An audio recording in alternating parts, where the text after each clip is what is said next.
Қасқасу халықаралық суретшілер пленері өз мәресіне жетті. Облыс әкімінің бастамасымен қолға алынған шараға Түркия, Қырғызстан, Ресей, Өзбекстан, Әзербайжан елдерінен және республикамыздың бірқатар қалаларынан 30-ға тарта қылқалам шеберлер келіп қатысты.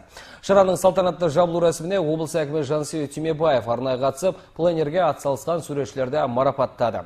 Тау баурайында апта бойы сурет салып, өңір табиғатына тамсанған суретшілер еңбегі отандық туризмді дамытып, көркем эстетикалық тәрбиені мығым ететініне сенім білдірді.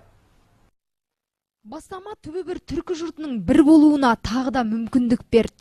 Алаштың атағы жер жарған суретшілері тауға келіп, талай дүниеге ғұмыр сыйлады. Әр картина туған жердің тұмса табиғатына таң қалдырады, отаншыл жүрекке ән салдырады. Іс-шара өз мақсатын орындады. Түркістан облысының көзтартар орындары бейнеленіп, көркем сурет қоры толықты. Географиялық ерекшеліктерді әлемге паш ететін мүмкіндік зор. Ренат Елубаев мен айналысады. Төле би топырағына келуі алғаш рет. Бұл өте керемет іс-шара деп есептеймін, өйткені өзіміздің жаңағы шығармашылық деңгейімізді одан сайын жоғарылатуға мүмкіндік алатын осы іс-шара бізге өте көп жаңағыдай шығармашылық дамуымызға көп үлес қосты.